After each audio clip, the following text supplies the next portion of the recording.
Does size matter? Well, it does in executive compensation, and that is the subject of some research that INSEAD Professor of Accounting and Control, S. David Young, has been doing with a compensation consultant in New York named Stephen O'Byrne, and we have Professor Young with us now. Have executives been getting a free ride? I mean, why is this a topic of your research? I wouldn't say that executives are necessarily getting a free ride, although some of them certainly have. To me, the main problem is that boards of directors have not properly understood the nature of the incentives that they're creating in their compensation contracts.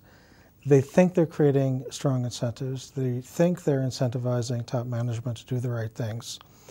They try to put a large percentage of top management pay at risk, and they think that this is basically creating the right sort of atmosphere, the right sort of behavior, when in reality it's not. And what it ultimately comes down to is this: are you creating strong incentives for value creation? And most corporate boards get this wrong. That's the source of the problem. Okay, we have to delve into what you mean by value creation, because compensation is tied to performance. Performance is tied to making money. Right. So isn't that value creation? No, what I mean by value creation is something much more direct. And it's not a question of how much profit you make. It's not a question of your market share or your sales. It's a question of the value of the firm by reference to your expected cash flows, discounted the opportunity cost of capital. So I don't want managers to fixate on conventional measures of accounting profit. I don't want them to fixate on sales or market share or conventional financial metrics. I want them to fixate on value, and I want to create incentives that are linked directly to value creation. All right, so how do you do that? Do you have a metric that measures this? Steve and I have developed a metric. We call it executive wealth leverage. And basically what this does is it takes into account all the components of compensation, all the components that are reflected in the compensation contract, such as salary, short-term bonus, long-term incentives, pensions, stock option grants, shares that managers may already have, and it creates a summary measure. We call it executive wealth leverage, and that summary measure basically reflects the sensitivity of an executive's personal wealth to changes in shareholder wealth. The idea being the higher that measure is, the greater or the stronger the incentives on the part of that manager to create value. For example, in a case of a wealth leverage factor of 0, that would mean that a manager's personal wealth is effectively insensitive to changes in shareholder wealth. So shareholder wealth can go up, it can go down. The impact on executive wealth is basically 0. On the other hand, an executive wealth leverage factor of 1 would mean that there's more or less a very tight link between shareholder value and executive wealth.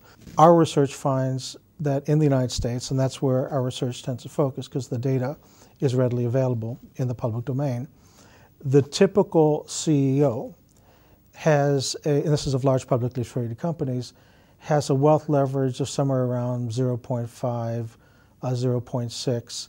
If you take all senior managers together, and this would be basically the top 6 on average in large publicly traded companies, it's more like 0.4.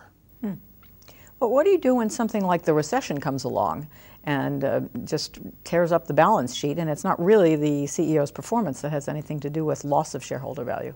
If you're a top manager, that is, you're a CEO or a senior executive of a large publicly traded company, given the level of target compensation that you're being paid, there should be some willingness to take a hit in an economic recession because your shareholders certainly are. I'm not saying that it necessarily has to be proportionate to what the shareholders are suffering, but one thing that we certainly don't want to see and what makes shareholders very angry and upset is when managers are actually paying themselves more, which many of them did. In terms of sustainability of this kind of a performance metric, are there companies that you can let us know that you admire for doing this correctly? So it's not just benchmarking with the rest of the field. Yeah, there are lots of companies that periodically get this right and do create very strong incentives, but there is this tendency on the part of boards of directors to try to fiddle and tweak on the compensation program each year. So the incentives may be strong in one year, but then they're weak in the other. And oftentimes, boards aren't even aware that they're doing this.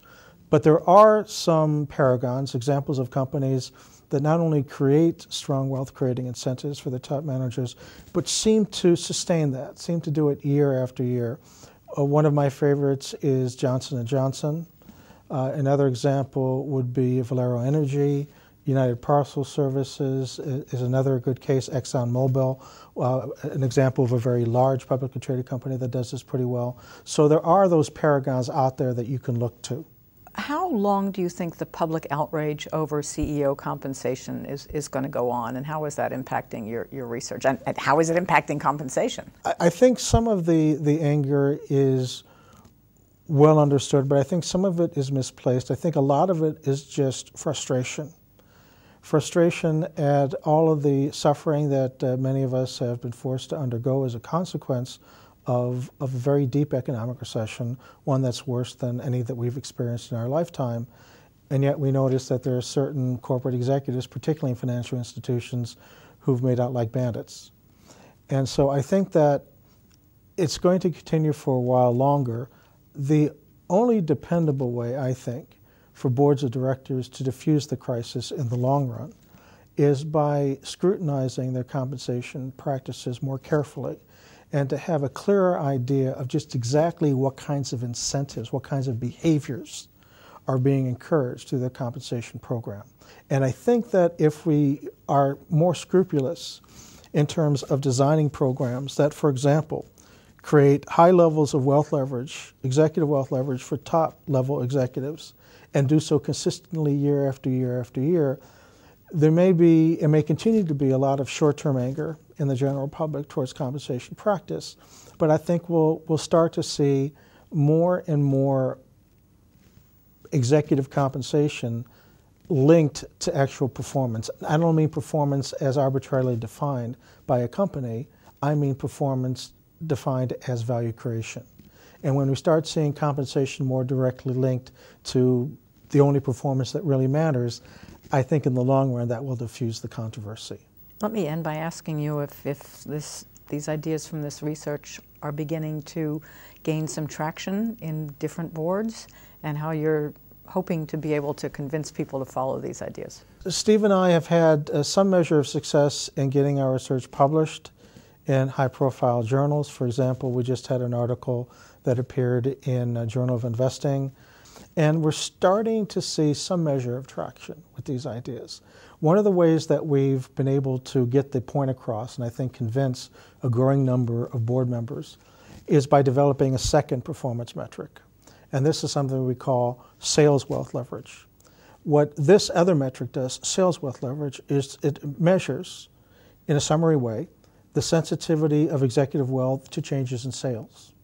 And what we're able to establish, and this is certainly true in the United States, and I know it's true in Europe, I'm just not in a position to prove it yet, given the data limitations, that most senior executives have their personal wealth more closely associated with sales and sales growth than they do with value, which means that most companies create stronger incentives for their executives to grow the business than to actually create value.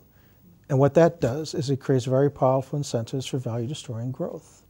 And when it's explained in those terms, a lot of the extraordinarily stupid things that companies have done, particularly massively value-destroying investments, become obvious to board members.